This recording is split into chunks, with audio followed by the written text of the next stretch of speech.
Antarctica हमारे ग्रह का ऐसा कोना है जिसे देखने पर लगता है कि वहां जीवन का नामोनिशान होना असंभव है, क्योंकि वहां की बर्फीली धरती पूरे साल एक सफेद मृत दुनिया जैसी दिखाई देती है। तापमान इतनी भयावह ठंड में बदल जाता है कि 80 से 90 डिग्री सेल्सियस तक मानव शरीर कुछ ही मिनटों में जम सकता है। सैकड़ों किलोमीटर तक कोई पेड़ पौधा नहीं, कोई जानवर नहीं। यहाँ तक कि कुछ जगहें इतनी शुष्क हैं कि उन्हें पृथ्वी का सबसे बड़ा ठंडा रेगिस्तान कहा जाता है। लेकिन हैरानी की बात यह है कि इसी मृत जैसी भूमि के नीचे एक ऐसा रहस्य दबा हुआ है जो विज्ञान की पारंपरिक समझ को पूरी तरह चुनौती देता है। वैज्ञानिकों ने यहाँ हजारों वर्षों से बर्फ के भीतर बंद, प्रकाश रहित, ऑक्सीजन विहीन और अत्यधिक दाब वाले वातावरण में जीवित प्राचीन सूक्ष्म जीव खोजे हैं, जो यह प्रमाणित करते हैं कि जीवन की क्षमता हमारी कल्पना से कहीं अधिक अद्भुत है। ये सूक्ष्म जीव न तो सूर्य की रोशनी देखते हैं, न ही किसी पौधे की तरह प्रकाश संश्लेषण कर सकते हैं। उनके पास भोजन के कोई सामान्य स्रोत नहीं होते, परंतु फिर भी वे जीवित हैं क्योंकि वे चट्टानों और खनिजों में होने वाली रासायनिक प्रतिक्रियाओं से ऊर्जा प्राप्त करते हैं। इसे वैज्ञानिक भाषा में रासायनिक संश्लेषण कहा जाता है, यानी जीवन को चलने के लिए सूर्य नहीं, बल्कि केवल पदार्थों की ऊर्जा परिवर्तन प्रक्रिया ही काफी है। वैज्ञानिकों ने जब इनका अध्ययन किया तो पता चला कि इनके अंदर पाए जाने वाले जीन, प्रोटीन और संरचनाएं पृथ्वी पर ज्ञात किसी भी जीव से मेल नहीं खाती, यानी यह जीवन पृथ्वी की मुख्य विकास यात्रा से अलग एक स्वतंत्र मार्ग पर आगे बढ़ा है। और संभव है कि यही जीवन पृथ्वी के प्रारंभिक समय का जीवित इतिहास हो, वह समय जब वातावरण में ऑक्सीजन भी नहीं थी और पृथ्वी का तापमान बहुत अधिक कठोर था। इन सूक्ष्म जीवों के जीने का तरीका और संरचना हमें यह समझने में मदद देती है कि जीवन की शुरुआत कैसी रही होगी और यह कैसे धीरे धीरे विकसित होकर आज मनुष्य तक पहुंचा। सबसे आश्चर्यजनक यह है कि यह खोज केवल पृथ्वी के लिए ही महत्वपूर्ण नहीं है, बल्कि इससे यह भी सिद्ध होता है कि दूसरे ग्रहों और उपग्रहों पर भी इसी प्रकार का जीवन हो सकता है, विशेष रूप से मंगल, बृहस्पति के उपग्रह, यूरोपा और शनि के उपग्रह एनसेलाडस जैसे बर्फीले खगोलीय पिंडों पर, जहां बर्फ के नीचे तरल जल मौजूद है। इसीलिए अंटार्कटिका को पृथ्वी पर स्थित दूसरा ब्रह्मांडीय प्रयोगशाला कहा जाने लगा है, जहां जीवन अपने सबसे कठोर रूप में छिपा है। वैज्ञानिकों को डर है कि यदि बाहरी जीवाणु या आधुनिक मानवजनित बैक्टीरिया इस प्राचीन जीवन तक पहुंच गए तो यह अनोखी प्रजातियां नष्ट हो सकती हैं। इसलिए यहां शोध करना अंतरिक्ष मिशन जैसा संवेदनशील, नियंत्रित और सख्त नियमों के तहत होता है। इस सब के बावजूद वैज्ञानिक हर वर्ष और अधिक गहराई तक अनुसंधान कर रहे हैं, क्योंकि वे जानते हैं कि अंटार्कटिका की बर्फ में छिपी ये सूक्ष्म प्रजातियां केवल एक वैज्ञानिक खोज नहीं, बल्कि जीवन के अस्तित्व के नियमों, उसकी शुरुआत और उसके भविष्य की कुंजी हैं। और यह संभव है कि जीवन का सबसे बड़ा उत्तर न आसमान में छिपा हो, न दूर ग्रहों में, बल्कि यहीं हमारी धरती के बर्फीले हृदय में सोया हो, जिसे समझने पर हम ब्रह्मांड में जीवन की खोज का रास्ता हमेशा के लिए बदल देंगे। अंटार्कटिका की बर्फ के नीचे छिपे इन रहस्यमयी सूक्ष्म जीवों को खोज निकालना विज्ञान के सबसे कठिन अभियानों में से एक माना जाता है, क्योंकि वहां की बर्फ केवल सतह पर जमा ठंडी परत नहीं है, बल्कि लगभग 2.8 किलोमीटर मोटी एक कठोर बर्फीली चादर है, जो हजारों वर्षों में जमकर अत्यंत सघन लोहे की तरह कठोर बन चुकी है। और इसके नीचे एक ऐसा संसार छिपा है जहां न सूर्य कभी पहुंचता है, न हवा का एक कण। वैज्ञानिकों ने इन प्राणियों को खोजने के लिए विशेष प्रकार की सुपर स्वच्छ ड्रिलिंग तकनीक विकसित की, ताकि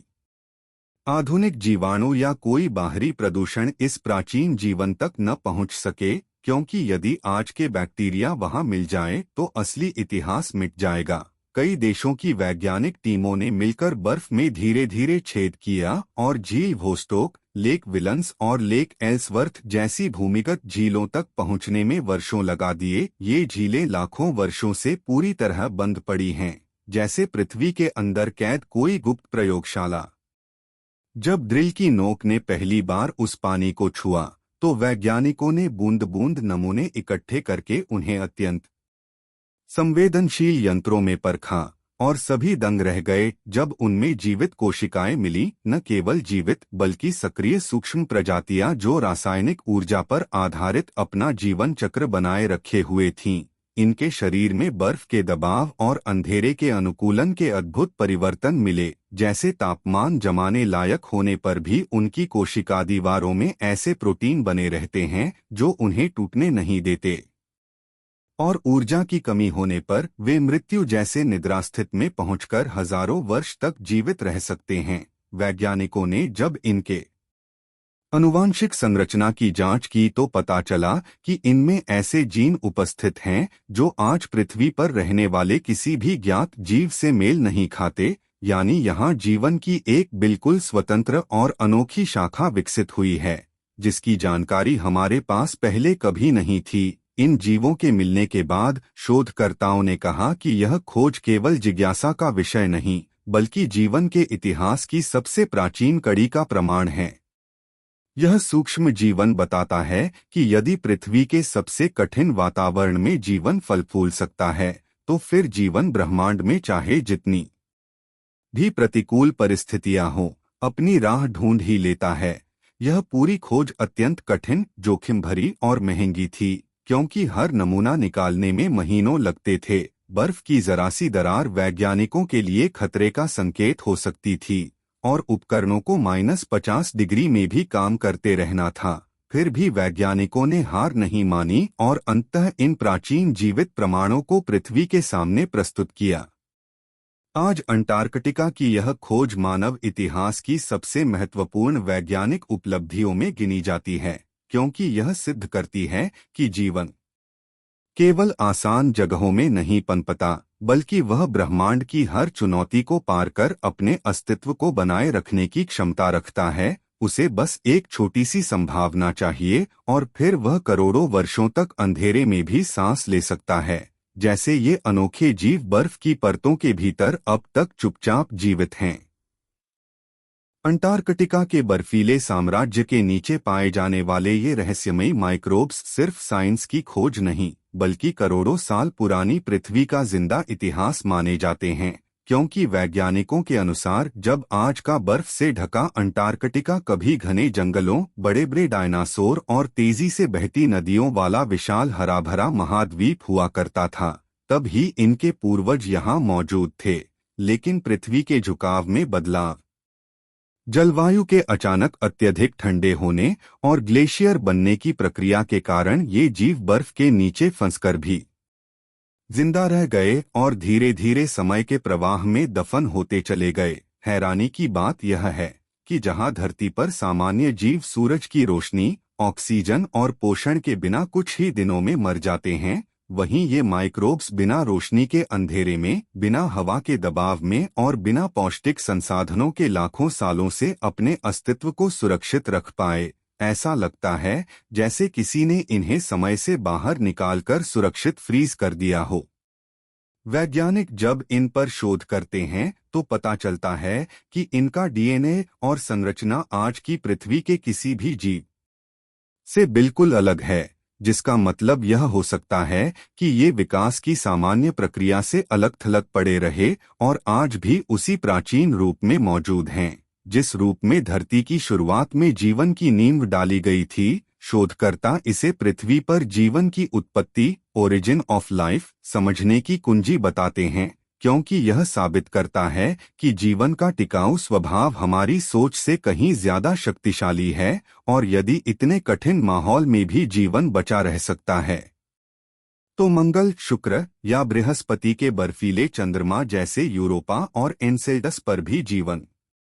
मौजूद होने की संभावना बहुत बढ़ जाती है। कुछ वैज्ञानिकों का तो यह भी मानना है कि ये माइक्रोब्स शायद पृथ्वी पर जीवन के पहले रूपों में से एक हैं और इनके अंदर वो सभी पुरानी जैविक सूचनाएं, बायोलॉजिकल रिकॉर्ड्स छुपी हैं जो यह बता सकती हैं कि जीवन कैसे शुरू हुआ, कैसे बदला और कैसे बढ़ा। यहाँ तक कि जब वैज्ञानिक इन्हें लैब में लेकर गर्म वातावरण देते हैं तो ये अचानक सक्रिय होकर बढ़ने लगते हैं, जैसे लाखों सालों से बस सो रहे थे और समय के सही होने का इंतजार कर रहे थे। इसलिए इन्हें पृथ्वी का टाइम ट्रैवलर जीवन भी कहा जाता है, जो डायनासोर के काल, प्राचीन वनों की खुशबू और जलवायु परिवर्तन की सबसे बड़ी त्रासदियों को अपनी कोशिकाओं में समेटे हुए है। सबसे डरावनी बात यह है कि इनके अंदर ऐसी अज्ञात जैविक क्षमताएं हैं जिन्हें समझना अभी भी मुश्किल है, और यदि सावधानी न रखी जाए तो यह मानव सभ्यता के लिए खतरा भी बन सकते हैं। इसलिए वैज्ञानिक इन्हें नियंत्रित माहौल में ही जागृत करते हैं, क्योंकि इनके अंदर छुपे राज सिर्फ पुराने जीवन को समझने में मदद नहीं करेंगे, बल्कि भविष्य में धरती को आने वाले खतरों जैसे ग्लोबल वार्मिंग, नए वायरस और पर्यावरणीय बदलाव से निपटने के रास्ते भी खोल सकते हैं। यानी ये छोटे से माइक्रोब्स हमारे अतीत की सच्चाई, वर्तमान की जरूरत और भविष्य की उम्मीद तीनों को अपने अंदर छुपाए हुए हैं, और अगर हम इनके रहस्यों को पूरी तरह खोल सके तो पूरी दुनिया का विज्ञान बदल सकता है।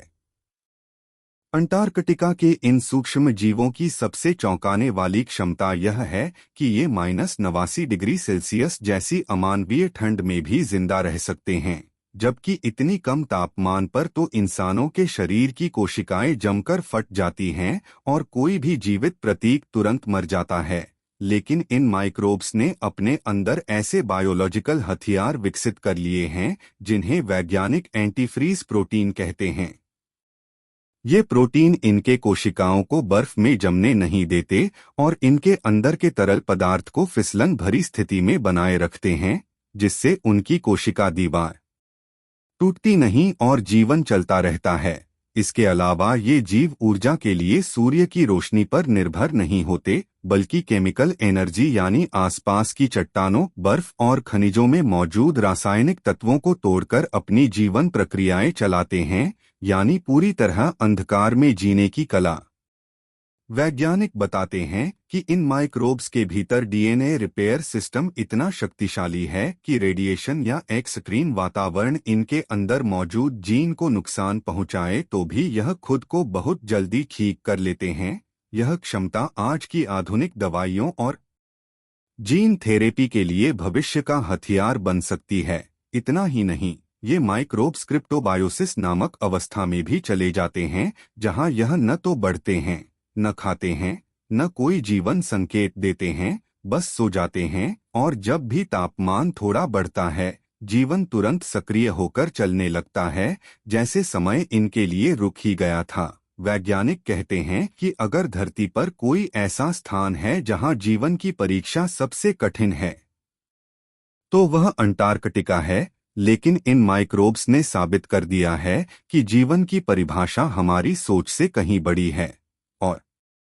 अगर इन छोटे से जीवों ने इतना कठिन माहौल में सरवाइव कर लिया, तो यह भी संभव है कि जब धरती पूरी तरह बर्फ से ढकी हो या भविष्य में कोई बड़ा जलवायु संकट आए, तब भी जीवन को खत्म करना आसान नहीं होगा। यही वजह है कि नासा और ईएसए इन माइक्रोब्स पर रिसर्च कर रहे हैं, ताकि समझा जा सके कि यदि पृथ्वी से बाहर जैसे मार्स, यूरोपा या एन्सेलेडस पर जीवन है, तो वह भी इन्हीं की तरह अत्यधिक ठंड और अंधकार में छिपा हो सकता है। कुछ वैज्ञानिकों ने तो यह तक कहा है कि अगर ये जीव आज से नहीं बल्कि करोड़ों सालों से इस कठोर वातावरण में टिके रहे हैं, तो शायद धरती का पहला जीवन भी बर्फीली परिस्थितियों में ही शुरू हुआ हो, और यही सिद्धांत आने वाले समय में मानव सभ्यता को नए ग्रहों पर जीवन खोजने का सबसे बड़ा आधार बनेगा। इसलिए ये जीव सिर्फ सूक्ष्म जीव नहीं, बल्कि पृथ्वी और स्पेस दोनों के लिए आश्चर्य और उम्मीद का जीवित प्रमाण हैं, जो चुपचाप बताते हैं कि जीवन कभी हार नहीं मानता, चाहे ठंड कितनी भी भयानक क्यों न हो। अंटार्कटिका की बर्फ में मिले इन सूक्ष्म जीवों ने वैज्ञानिकों को सबसे ज्यादा हैरान इस बात से किया कि इनके अंदर ऐसी बायोलॉजिकल विशेषताएं पाई गईं जो पृथ्वी के सामान्य जीवों में नहीं मिलती, और ये गुण उन परिस्थितियों से मेल खाते हैं जो हमें पृथ्वी के बाहर दूसरे ग्रहों और चंद्रमाओं पर दिखाई देती हैं, जैसे मंगल ग्रह जहां तापमान बेहद कम होता है, वातावरण पतला होता है और सूर्य की रोशनी बहुत कम पहुंचती है।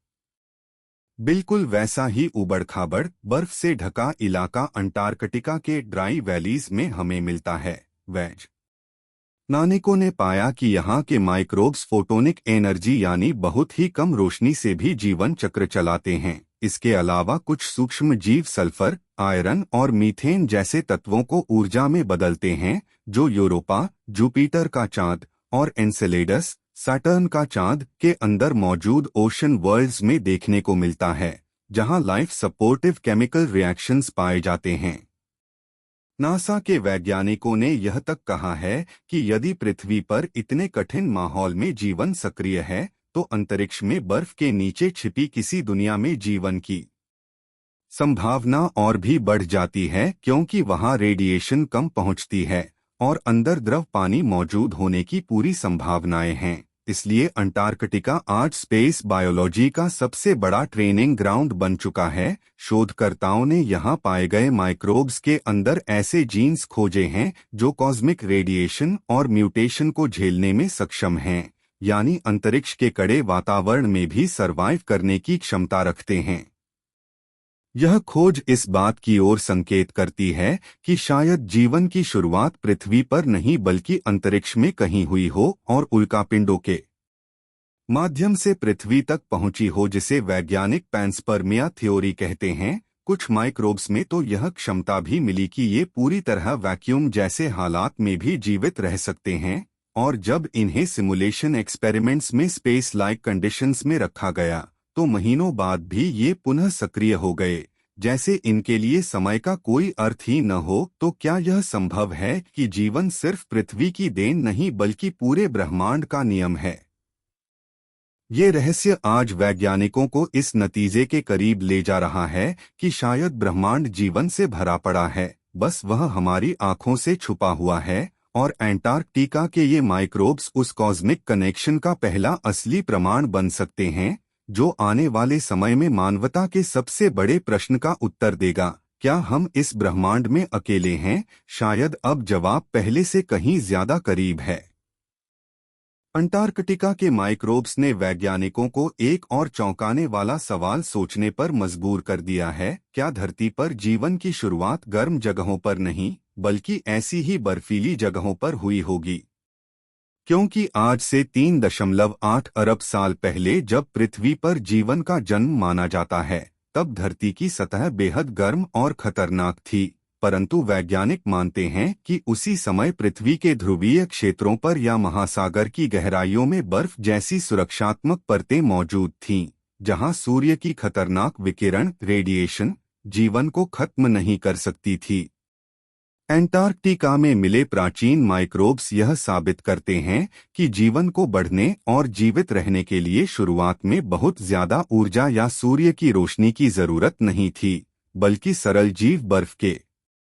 नीचे भी केमिकल रिएक्शंस के आधार पर जीवित रह सकते थे। यह सिद्धांत ice origin of life hypothesis को मजबूत करता है। शोध में पाया गया कि यहाँ के माइक्रोब्स में डीएनए को टूटने से बचाने और कम तापमान में गतिविधि जारी रखने की क्षमता लाखों करोड़ों सालों में विकसित नहीं हुई, बल्कि ऐसा लगता है कि उनके पूर्वज इन्हीं परिस्थितियों में विकसित हुए थे, यानी जीवन की जड़ें शायद बर्फीले वातावरण से जुड़ी हुई हैं।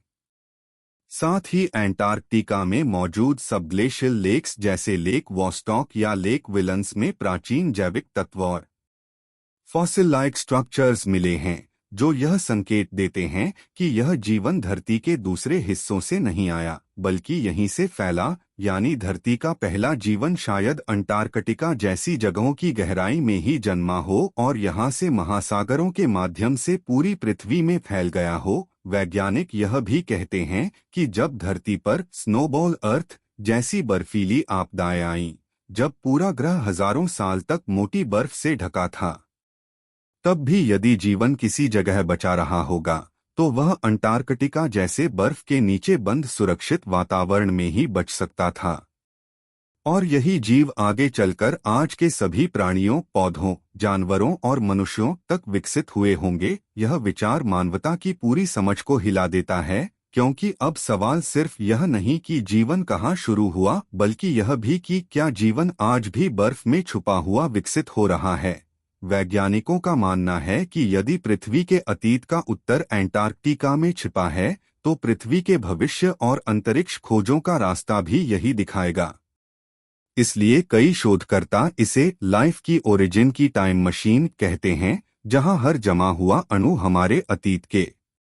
रहस्यों को अपने अंदर कैद किए बैठा है, बस हम उसकी भाषा समझने की कोशिश कर रहे हैं। अंटार्कटिका की बर्फ में पाए गए ये माइक्रोब्स सिर्फ पृथ्वी के जीवन की ताकत को साबित नहीं करते, बल्कि उन्होंने वैज्ञानिकों को यह मानने पर मजबूर कर दिया है कि मंगल, मार्स और बृहस्पति के चंद्रमा यूरोपा पर भी जीवन के मौजूद होने की वास्तविक संभावना है, क्योंकि वहां की परिस्थितियां अंटार्कटिका के बेहद करीब हैं, जैसे कम तापमान, तेज विकिरण, अंधकार और सतह पर जमी मोटी बर्फ। वैज्ञानिकों ने पाया कि कुछ अंटार्कटिक माइक्रोब्स मीथेन यानी CH को ऊर्जा के रूप में उपयोग करते हैं, और मार्स पर भी मीथेन के उतार चढ़ाव के सिग्नल मिलते रहते हैं, जो इस बात का संकेत है कि वहां भी कोई माइक्रोब से जुड़ी प्रक्रिया हो सकती है। दूसरी तरफ यूरोपा के बर्फीले क्रस्ट के नीचे एक विशाल तरल महासागर मौजूद है, जहां हाइड्रोथर्मल वेंट्स हो सकते हैं। ये वे जगहें हैं जहां पृथ्वी पर भी बर्फ के नीचे जीवन फला फूला है। इसी कारण नासा और ESA अंटार्कटिका को एलियन लाइफ सिमुलेशन लैब की तरह इस्तेमाल कर रहे हैं, ताकि यह समझा जा सके कि यदि पृथ्वी पर इतनी कठिन परिस्थितियों में जीवन पनप सकता है, तो दूसरे ग्रहों पर क्यों नहीं। नासा ने अंटार्कटिका से मिले कुछ माइक्रोब्स को स्पेस वैक्यूम, कॉस्मिक रेडिएशन और मार्स जैसे वातावरण में टेस्ट किया, और चौंकाने वाली बात यह रही कि ये सूक्ष्म जीव महीनों तक मरे नहीं, बल्कि जब वापस सामान्य वातावरण दिया गया तो फिर से सक्रिय हो गए। यानी जीवन के पास खुद को बचाने के छुपे हुए कोर्स मौजूद हैं। यूरोपा पर जो रेड स्ट्रीक्स दिखाई देती हैं, वैज्ञानिकों का मानना है कि उनमें सॉल्ट प्लस माइक्रोबियल एक्टिविटी का संकेत हो सकता है। और एंटार्कटिका के ब्लड फॉल्स नामक स्थान पर बिल्कुल वैसा ही फेनोमेनन मिलता है, जहां लौह तत्व और माइक्रोब्स मिलकर बर्फ को खून जैसा लाल रंग देते हैं। इसलिए इस तुलना ने आउटर स्पेस में लाइफ डिटेक्शन के मॉडल को और मजबूत किया है। पेचीदा बात यह है कि यदि यूरोपा की बर्फ के नीचे जीवन है, तो वह शायद बिल्कुल एंटार्कटिका की बर्फ के नीचे छिपे इन प्राचीन जीवों जैसा ही होगा, जो बिना धूप, बिना गर्मी और बिना ऑक्सीजन रिच वातावरण के सरवाइव करता है। वैज्ञानिकों ने यह भी कहा है कि अगर मार्स या यूरोपा में लाइफ मौजूद है, तो वह यही प्रिमिटिव माइक्रोब्स होंगे जिन्होंने करोड़ों सालों तक खुद को बचाए रखा है, ठीक अंटार्कटिका के इन हीरोज की तरह, जो हमें यह संदेश देते हैं कि जीवन की ताकत पृथ्वी तक सीमित नहीं, बल्कि पूरे ब्रह्मांड में फैली हुई है। इसलिए एंटार्कटिका अब सिर्फ एक महाद्वीप नहीं रहा, बल्कि स्पेस एक्सप्लोरेशन का भविष्य बन चुका है, जहां हर छोटा माइक्रोब हमें ब्रह्मांड में हमारे अकेले होने के मिथक को खत्म करने की दिशा में एक कदम और आगे बढ़ा रहा है। और शायद एक दिन मानवता जब यह घोषणा करेगी कि हमें पृथ्वी के बाहर जीवन मिल गया, तो इसकी शुरुआत एंटार्कटिका के इन अद्भुत जीवों की खोज से ही मानी जाएगी। अंटार्कटिका की बर्फ पिघलना सिर्फ समुद्र के बढ़ते स्तर या जलवायु परिवर्तन की चेतावनी नहीं है, बल्कि इससे वह खतरनाक पैंडोरा बॉक्स भी खुल रहा है, जिसमें लाखों करोड़ों सालों से कैद प्राचीन माइक्रोब्स छुपे हुए हैं, जिनके बारे में मानवता को कोई जानकारी नहीं है, क्योंकि ये जीव आज की पृथ्वी के वातावरण के अनुसार नहीं बने और न ही मानव प्रतिरक्षा प्रणाली इन्हें पहचान सकती है। इसलिए जब बर्फ तेजी से पिघल रही है, तो यह संभावना बढ़ रही है कि ऐसे सूक्ष्म जीव आज की दुनिया में वापस सक्रिय होकर फैल सकते हैं। जैसे साइबेरिया में पिघलती बर्फ से निकले वायरस ने रेंडियर की मृत्यु और इंसानों में संक्रमण का खतरा बढ़ाया था। वैज्ञानिकों का कहना है कि एंटार्कटिका में भी ऐसे एंशिएंट पैथोजेंस हो सकते हैं जो लाखों साल पहले बड़ी महामारियों का कारण बने हों, लेकिन अब तक डोरमेंट अवस्था में थे। पर ग्लोबल वार्मिंग उन्हें फिर से जगाकर नई बायोलॉजिकल इमरजेंसी पैदा कर सकती है, और यदि इनमें से कोई माइक्रोब अत्यधिक इन्फेक्शियस निकला तो यह मानवता के लिए उस महामारी से भी ज्यादा खतरनाक हो सकता है जिसे हमने हाल ही में झेला है। इसके अलावा जब बर्फ पिघलती है तो यह उन सब ग्लेशियल इकोसिस्टम्स के रास्ते खोलती है जो अब तक पूरी तरह बंद और आइसोलेटेड थे, मतलब वहां के जीवों का अर्थ बायोलॉजी से कोई संपर्क नहीं रहा। और जब ऐसी पूरी तरह अनजानी लाइफ सरफेस पर आएगी तो यह अनुमान लगाना असंभव है कि वह पर्यावरण, जानवरों और इंसानों पर कैसा प्रभाव डालेगी। कई वैज्ञानिक यह भी कह चुके हैं कि अंटार्कटिका का तेजी से बदलता तापमान पृथ्वी की जलवायु प्रणाली को असंतुलित कर रहा है। ग्लेशियर टूट रहे हैं, समुद्री धारा बदल रही हैं, और अगर अंटार्कटिक आइस शीट का बड़ा हिस्सा ढह गया तो दुनिया के कई तटीय शहर जैसे मुंबई, कोलकाता, न्यूयॉर्क, टोक्यो समुद्र में डूब सकते हैं, जिससे अरबों लोगों का जीवन प्रभावित होगा। इस सब के बीच सबसे डरावना प्रश्न यह है कि क्या हम उन एंशिएंट माइक्रोऑर्गेनिजम्स के लिए तैयार हैं जो हमारी एंटीबॉडीज के लिए एकदम नए होंगे और जिनसे लड़ने का कोई उपाय हमारे पास अभी नहीं है। वैज्ञानिक चेतावनी दे रहे हैं कि अंटार्कटिका में हो रहे बदलाव सिर्फ जलवायु संकट नहीं बल्कि एक ग्लोबल बायोहैजर्ड रिस्क भी हैं, और अगर हमने अभी भी प्रकृति को समझने और बचाने में देर की तो वह अदृश्य खतरा जो करोड़ों साल से बर्फ में सो रहा था, एक दिन जागकर पूरे विश्व के लिए विनाशकारी साबित हो सकता है। इसलिए अंटार्कटिका आज मानव अस्तित्व की सबसे महत्वपूर्ण चेतावनी देता है, पृथ्वी को बचाओ, वरना यह जीवन की कहानी हमेशा के लिए बदल देगी। अंटार्कटिका की बर्फ के नीचे पाए गए ये रहस्यमयी सूक्ष्मजीव वैज्ञानिकों के लिए जितने रोमांचकारी हैं उतने ही खतरनाक भी साबित हो सकते हैं, क्योंकि ये माइक्रोब्स लाखों वर्षों तक चरम शीत, ऑक्सीजन की कमी, रोशनी के अभाव और अत्यधिक दबाव वाले वातावरण में जीवित रहे हैं। यानी ये सामान्य जीवन परिस्थितियों से बिल्कुल अलग तरीके से विकसित हुए हैं, और मनुष्य के शरीर की प्रतिरक्षा प्रणाली इन्हें पहचानने और इनसे लड़ने में सक्षम भी हो सकती है या बिल्कुल असमर्थ भी, और यह अनिश्चितता ही इन्हें संभावित खतरा बनाती है। वैज्ञानिक बताते हैं कि जब पृथ्वी पर करोड़ों वर्ष पहले बड़े पैमाने पर जैविक परिवर्तन हुए थे तब कई खतरनाक बीमारियां और वायरस विलुप्त हो गए थे, लेकिन बर्फ के भीतर फंसकर बच गए ये माइक्रोब्स उसी प्राचीन दौर की निशानी हैं, जिनमें ऐसे गुण मौजूद हो सकते हैं जो आधुनिक दवाओं और एंटीबायोटिक्स से भी नहीं रुकेंगे। यदि ऐसा हुआ तो मानव सभ्यता के लिए यह एक नए जैविक संकट की शुरुआत हो सकती है। ग्लोबल वार्मिंग के बढ़ते प्रभाव से अंटार्कटिका की बर्फ तेजी से पिघल रही है, और यह स्थिति सबसे बड़ा खतरा पैदा कर रही है, क्योंकि यदि ये प्राचीन सूक्ष्मजीव खुले वातावरण में मुक्त हो गए तो वे हवा, पानी, समुद्री जीवों और यहाँ तक कि मनुष्यों के संपर्क में आकर तेजी से फैल सकते हैं। और चूंकि वैज्ञानिकों को इनके जेनेटिक व्यवहार का अभी बहुत सीमित ज्ञान है, इसलिए यह अनुमान लगाना भी असंभव है कि ये मानव शरीर पर कैसा प्रभाव डालेंगे।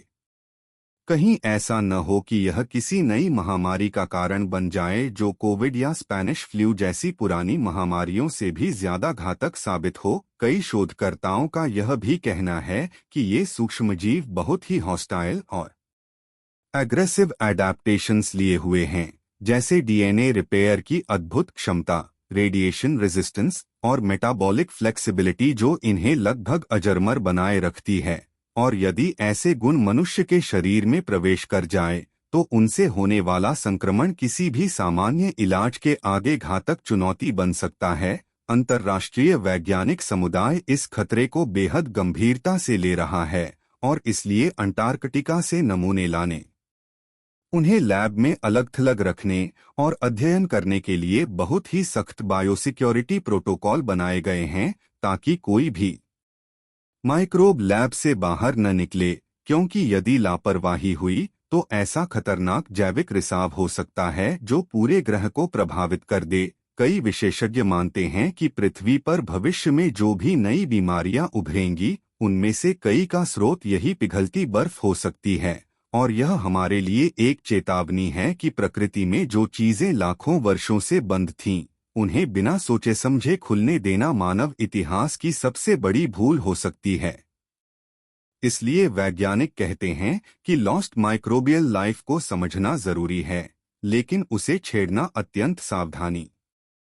जिम्मेदारी और सुरक्षा के साथ ही संभव है, क्योंकि हो सकता है कि मानव सभ्यता जिस खतरे की अभी बस कल्पना ही कर रही है, वह खतरा इन अनदेखे प्राचीन जीवों में पहले से ही छिपा बैठा हो और एक गलत कदम हमें ऐसे जैविक अंधकार युग में धकेल सकता है जहां से वापसी शायद कभी संभव न हो।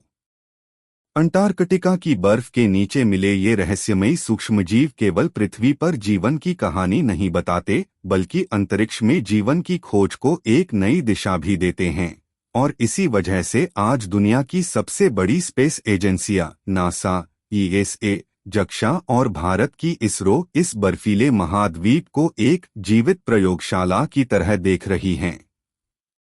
क्योंकि अगर जीवन पृथ्वी पर इतने चरम और असंभव जैसे माहौल में अस्तित्व में रह सकता है, तो फिर मंगल ग्रह, यूरोपा, बृहस्पति का उपग्रह, एनसेलाडस, शनि का उपग्रह जैसे बर्फीले ग्रहों पर भी जीवन होने की संभावना बहुत अधिक बढ़ जाती है। वैज्ञानिक बार बार कहते हैं कि अंटार्कटिका का सबग्लेशियल वातावरण बिल्कुल वैसा ही है जैसा यूरोपा की बर्फीली सतह के नीचे होने की उम्मीद है, और इसी कारण वहां भविष्य में भेजे जाने वाले रोवर्स और क्रायोबॉट्स की टेस्टिंग सबसे पहले यहीं की जाएगी, ताकि यह पता लगाया जा सके कि कितनी गहराई तक बर्फ काटकर किसी दूसरी दुनिया के महासागर में डाटा इकट्ठा किया जा सकता है। साथ ही अंतरिक्ष यात्रियों की ट्रेनिंग भी अंटार्कटिका जैसी जगहों में की जाती है, क्योंकि यहाँ का एकाकीपन, कड़ाके की ठंड और संसाधनों की कमी मनुष्य की मानसिक क्षमता की परीक्षा लेने के लिए सबसे कठिन परिवेश प्रदान करता है। वैज्ञानिक इस समय ऐसे खास ड्रोन और रोबोट तैयार कर रहे हैं जो बर्फ के नीचे कई किलोमीटर तक बिना किसी कठिनाई के जा सकें और वहां मौजूद सूक्ष्मजीवों को बिना नुकसान पहुंचाए नमूने इकट्ठा कर सकें।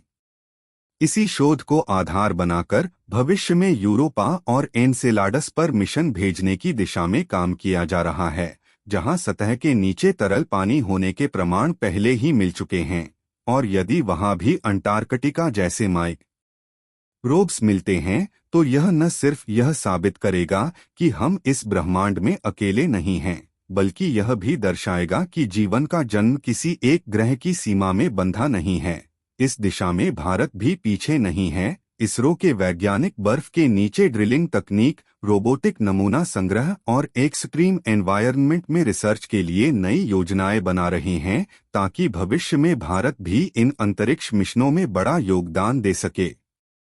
नासा पहले ही घोषणा कर चुका है कि अगला दशक ओशन वर्ल्ड्स एक्सप्लोरेशन का दशक होगा, जिसमें अंटार्कटिका से मिले डाटा को सबसे महत्वपूर्ण गाइडलाइन माना जाएगा, क्योंकि पृथ्वी पर जीवन की शुरुआत पानी में ही हुई थी, और यदि स्पेस में भी जीवन खोजा जाना है तो वह भी ऐसे ही बर्फीले महासागरों में मिल सकता है। लेकिन इन मिशनों के साथ एक और बड़ी चुनौती है, धरती के सूक्ष्मजीवों को अंतरिक्ष तक ले जाने का खतरा। क्योंकि अगर हमने गलती से पृथ्वी के माइक्रोब्स वहां पहुंचा दिए, तो असली एलियन लाइफ मिलने से पहले ही इंसानी प्रदूषण उन ग्रहों को खराब कर सकता है। इसलिए प्लैनेटरी प्रोटेक्शन नामक एक विशेष नियम बनाया गया है, जिसमें कहा गया है कि किसी भी मिशन को भेजने से पहले यह सुनिश्चित किया जाएगा कि उसके उपकरण पृथ्वी की किसी भी जीवित इकाई से पूरी तरह मुक्त हों। कुल मिलाकर अंटार्कटिका आज हमारे लिए पृथ्वी का आखिरी रहस्य नहीं, बल्कि अंतरिक्ष की पहली सीढ़ी भी बन चुका है, क्योंकि जब हम यह समझ जाएंगे कि इस बर्फीली गहराई में जीवन कैसे संभव हुआ, तभी हम सही मायने में यह जान पाएंगे कि ब्रह्मांड की अनंत अंधेरी दुनिया में जीवन आखिर कहाँ छिपा बैठा है। और शायद एक दिन जब मानवता मंगल या किसी दूर की बर्फीली दुनिया पर पहली बार एलियन जीवन से आमने सामने होगी, तो उस उपलब्धि की शुरुआत की कहानी यही अंटार्कटिका लिख चुका होगा।